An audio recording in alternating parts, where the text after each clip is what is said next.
तो सियासी खबरों में बात करते हैं ओबीसी पर राजनीति की। कांग्रेस बार बार चुनाव से पहले ओबीसी हिस्सेदारी की बात कर रही है। पहले राहुल गांधी ने इस पर बहस छेड़ी, अब प्रियंका गांधी और अशोक गहलोत का बड़ा बयान आया। आखिर कांग्रेस क्यों ओबीसी सियासत पर जोर दे रही है? क्या ओबीसी सियासत से कांग्रेस की तकदीर बदल जाएगी? देखिए रिपोर्ट।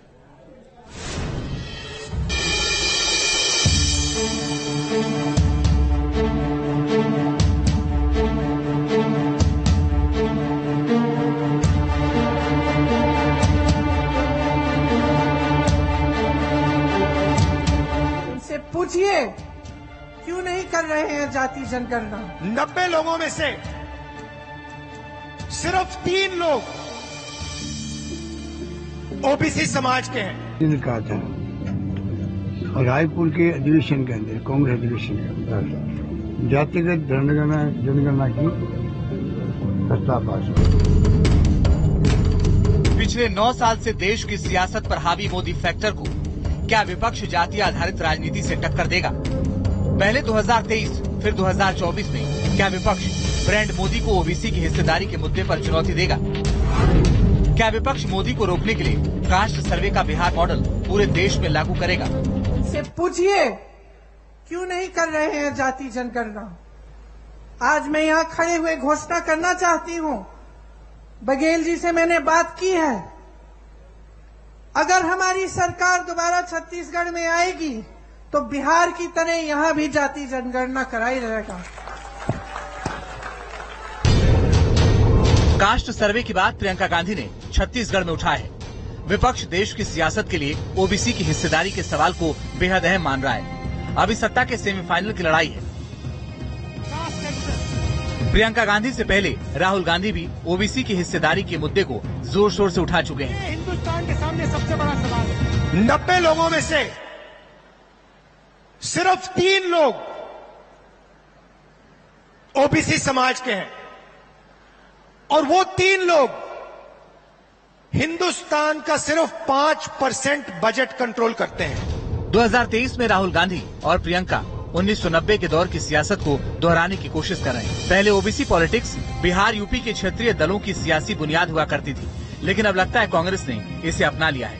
राहुल गांधी के साथ कांग्रेस शासित राज्यों के सीएम भी इस मुद्दे को उठा रहे हैं। कहा था और रायपुर के अधिवेशन के अंदर, कांग्रेस अधिवेशन के अंदर जातिगत जनगणना की प्रस्ताव पास हुआ। वो हमारे अहम बात है कि हमारे महाधिवेशन कांग्रेस का, अखिल भारतीय कांग्रेस का महाधिवेशन, उसके अंदर जो प्रस्ताव पास हुआ उसके आधार पर हमने तय किया है राजस्थान सरकार भी बिहार की तरह जातिगत जनगणना करवाएगी और उसके बाद में राहुल गांधी जी बार बार कह रहे हैं जितनी जिसकी जो जनसंख्या है उसकी भागीदारी उतनी होनी चाहिए। इस कंसेप्ट को आगे बढ़ाएंगे। अशोक गहलोत राजस्थान में कास्ट सर्वे की बात कर रहे हैं। वो 5 साल से राजस्थान के सीएम हैं, लेकिन उन्हें जातिगत जनगणना की अहमियत का एहसास चुनाव के ठीक पहले हुआ है। राजस्थान में भी ओबीसी समुदाय की आबादी 50% से अधिक बताई जा रही है।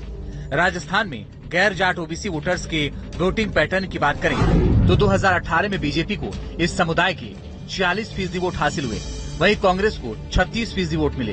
2013 की वोटिंग पैटर्न की बात करें तो बीजेपी को गैर जाट ओबीसी समुदाय के 61% वोट मिले, वहीं कांग्रेस को इस समुदाय के 27% वोट हासिल हुए थे।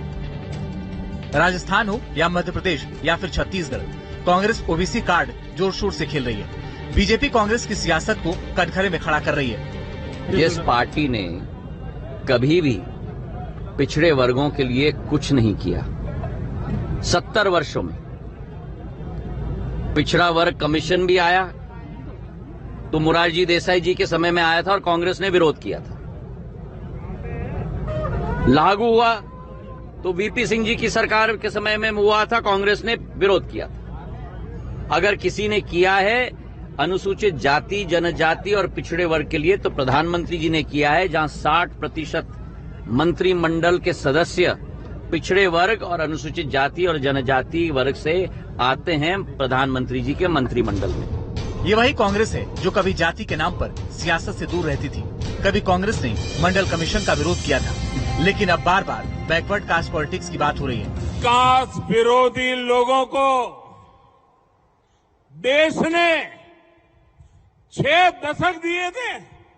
60 साल कोई कम समय नहीं होता है। अगर 9 साल में इतना काम हो सकता है तो 60 साल में कितना हो सकता था। उनके पास भी मौका था, वो नहीं कर पाए। ये उनकी नाकामी है। वो तब भी गरीबों की भावनाओं से खेलते थे, आज भी वही खेल खेल रहे हैं। वो तब भी जात पात के नाम पर समाज को बांटते थे, आज भी वही पाप कर रहे हैं। वैसे सेमीफाइनल से पहले पीएम मोदी की अगुवाई में बीजेपी कांग्रेस के इस मुद्दे की काट ढूंढ चुकी है। कांग्रेस हिंदू हितों की बात क्यों नहीं करती? बीजेपी बार बार यही सवाल पूछ रही है। अब सवाल है कि सत्ता के सेमीफाइनल में कौन सा मुद्दा हावी होगा? क्या कांग्रेस ओबीसी मॉडल के जरिए अपनी सियासत को नई ऊंचाई दे पाएगी, या एक बार फिर मोदी फैक्टर और हिंदू हित के मुद्दे सब पर हावी होंगे?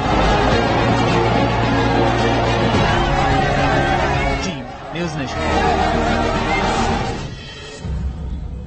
आइए अब आपको ओबीसी वोटर्स के वोटिंग पैटर्न की तस्वीर दिखाते हैं, ग्राफिक्स के जरिए समझाते हैं। और 2009 की बात सबसे पहले करते हैं। यह आंकड़ा नरेंद्र मोदी के केंद्र में आने के पहले का है।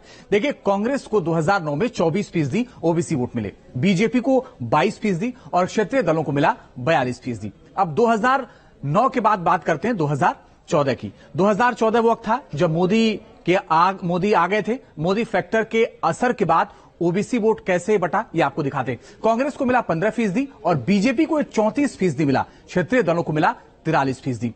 मोदी का 5 साल का कार्यकाल बीता, फिर 19 में चुनाव हुआ, वो आपको बताते हैं। और 19 में मोदी फैक्टर का सबसे ज्यादा चुनाव में असर दिखा, सबसे ज्यादा वोट बीजेपी को मिले।